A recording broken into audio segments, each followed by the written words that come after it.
Hey, it's Sela Social Studies. Guys, welcome back to Sela Social Studies. All right, so if you remember correctly, we finished World War II. We won World War II, right? We're like, yeah, democracy is number one. Then we had the Korean War, and we're still in the middle of this Cold War now, trying to stop the spread of communism, trying to contain it, right? So we're like, communism bad, democracy good, and we're trying to spread that amongst the world. However, we have something that we're not talking about when we're discussing it with the world, and that happens to be the racism and segregation that was going on in the United States at the time. So we're trying to be like, communist bad, democracy good, but what's really going on at home? Well, today we're going to be talking about the Supreme Court cases, especially the one that kind of started the whole thing, and some of the civil rights movements in the modern civil rights era in the 1950s and 60s. So let's go ahead and get started here. You have the civil rights movement that they often start in the court system. And the first one that we're going to cover here is the 1896 Supreme Court case, which we covered prior, is Plessy versus Ferguson. And if you remember correctly, the Plessy versus Ferguson Supreme Court case led to the separate but equal doctrine. And what that said is that schools, bus stops, bus stations, buses, everything in the United States, as long as it was separate, right, it had to be equal. So the races were separate but equal. So if you had one school here for white students, you had to have a separate school here for colored students, but they had to be equal. And as long as they were equal, that was lawful in the United States. It was cool. However, what was the deal with separate but equal? They were separate, absolutely, but they were never equal. So states maintained these separate but equal schools, water fountains for white and colored students. In reality, not equal. Everything was not equal. The schools were not equal. The funding for the schools were not equal. The teachers for the schools were not equal. Usually the white schools were funded more, 10 to 20 times over the schools for the colored students. And I'll tell you a situation when we get to the Little Rock Nine. So the first part of where the Supreme Court or lawyers really start to attack, and especially Thurgood Marshall, the lawyer of the NAACP, the National Association for the Advancement of Colored People, is they really start to hammer down on public education. That's really the first thing. The first battles, the first lines of attack is public education. And what Marshall was saying was true. Separate schools or segregated schools did not provide the same educational opportunity for colored students and white students. It just was not true.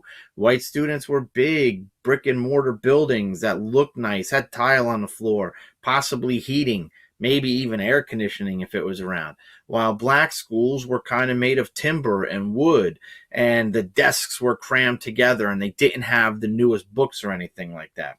So Thurgood Marshall is arguing this across the southern part of the United States. Because if you remember correctly, the northern part, they abolished slavery first. They were the ones fighting for to end slavery, and it was really in the deep heart of the South, and in the South where all of this is happening. The majority of this is happening in the South, because a lot of the Northerners fight against the Jim Crow laws and the separate but equal doctrine. All right, so the first really big victory here is Thurgood Marshall and his battle against school segregation in Brown v. Board of Education, Topeka, Kansas.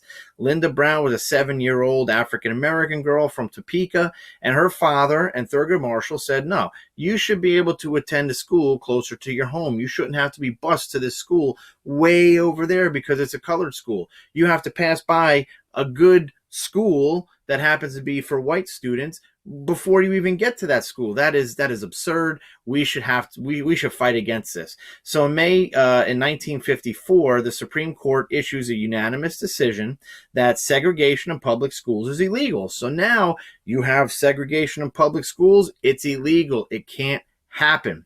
In 1955, courts ordered the public schools to desegregate. The problem here is they don't put a timetable on it. They just say, as soon as you seem fit, almost. So in 1955, they're like, it's illegal. You can't have it. You can't have separate schools in the South. You have to be able to integrate them, but do it at your own leisure.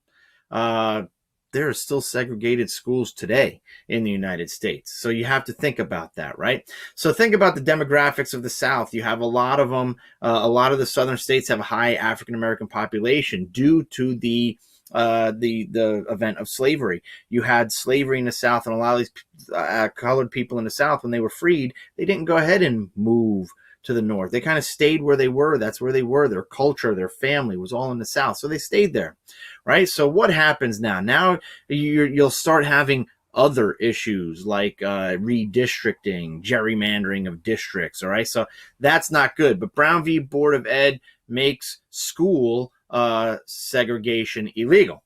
Most schools in the South implemented this gradual plan. And in 1957, in Little Rock, Arkansas, the school board decided to start integrating one high school, which happened to be Little Rock Central High School. Integrating means desegregating. Now, what happened here is Little Rock Central High School, you have to say forced, was forced to invite 9 outstanding, well-qualified black students into their school. And they became known as the Little Rock Nine. And this is why I say forced, because look at here, the Arkansas governor, Orville Fabus, tried to prevent desegregation by using the Arkansas National Guard to prevent these students from coming into school.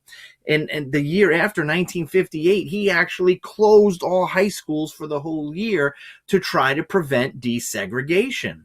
Now, these students here, just to even go to this school, they weren't just picked like, hey, yeah, let's pick these 9.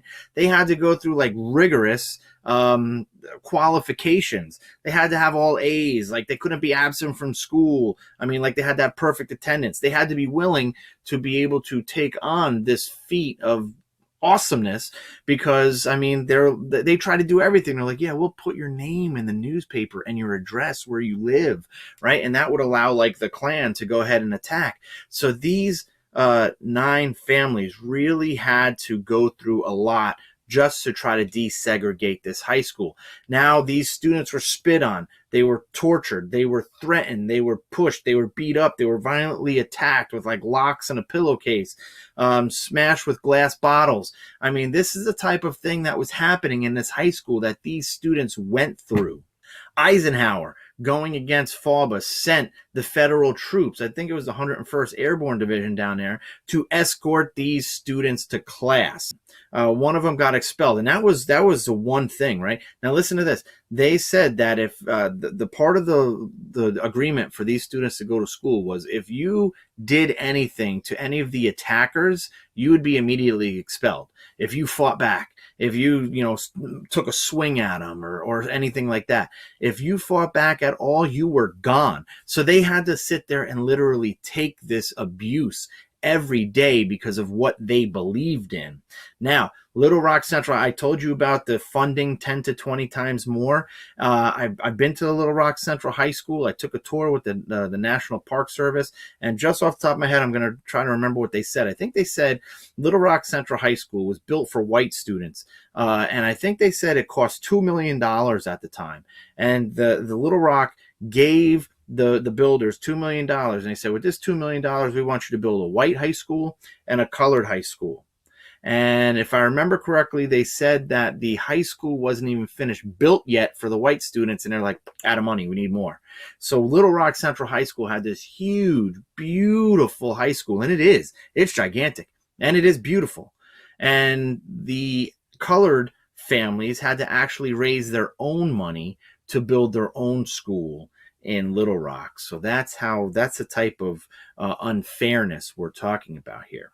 So that's not the only place. If you remember that you had in the bus transportation system, black passengers required to sit at the back of the bus, where white passengers would able to sit in the front of the bus. And on December 1st, 1955, Rosa Parks, who was the secretary of the Montgomery NAACP, refused to give up her seat. Now, she wasn't sitting in the white section. She was just sitting in the first section or the first row of the colored section. And so what happened here is once those white people fill up those front rows, the bus driver would tell the front row of the colored people, say, you got to move back because I need that row for a white person. Well, Rosa Parks was tired. I mean, she was tired of her long day at work, but she was tired. This is it. She was tired of being segregated against. She was done with it. Like I said, secretary of the NAACP. So she had some firm followers behind her. So the bus driver calls the police. Rosa Parks go to jail. In comes Martin Luther King, and they organized the Montgomery Bus boycott. Thousands of African Americans stopped riding buses. I want to say that it was 99% of the African American bus riders actually stopped riding buses. Bus ridership in whole fell by 70%. And using this type of peaceful protest that King said, I mean, they're not violently doing anything. They're just commuting to work now with each other. They're driving together. They're walking. They're, riding their bikes. They're doing everything that they can to not ride these buses. Now, the bus system actually economically tanked, and they're like, we need to do something here. So it lasted over a year. You could see that. And in 1956, the Supreme Court ruled that segregation on transportation was illegal with the Montgomery bus boycott. Another type of movement that starts, right? And many type of business in the South are segregated. February 1st, 1960, 4 students from North Carolina A&T walk into the Woolworths building in Greensboro, which is a store, and they stage a sit-in. This is the sit-in movement, a demonstration where protesters sit down and refuse to leave. They're not doing anything illegal. They're sitting at the whites-only section of the lunch counter, and they're like, hey, I want to be served. They're not doing anything illegal. So they're like, the owners of the business start calling in the cops. People start to come in. They start to riot and stuff like that. They sit at this lunch counter. The next day they return with a dozen more students, and the sit-in movement begins. A lot of, it starts at the Woolworths, and it spreads to all different type of lunch counters across the South. Well, it starts off with, the 4. Then you have dozens. Then you have hundreds. Then you have thousands fighting segregation in public places. And over time, some businesses began the process of integration. So this sit-in movement starts to be successful. I mean, look at these students here, right? 4 college students sitting and look who's serving them, right? You have a colored man who's serving the white people at the counter, but you can't have colored people sitting at the counter. So this is the type of thing that was going on, right? The Greensboro 4 fighting segregation in public places like lunch counters.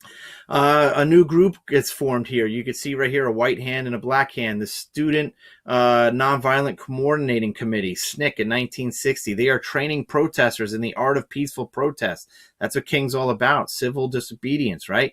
Being peaceful with it. Let everybody else look like the bad person. Stokely Carmichael, Bob Moses, good leaders of Snick. They organized civil rights demonstration.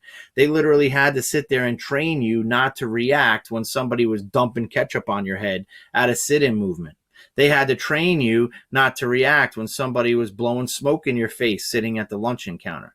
They had to train you not to react when somebody went to take your seat on the bus, right? They had to train you not to react when somebody said something bad about you in school or did something bad about you or to you in school.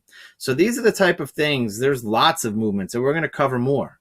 But this is just the beginning of what happened during the Civil Rights Movement.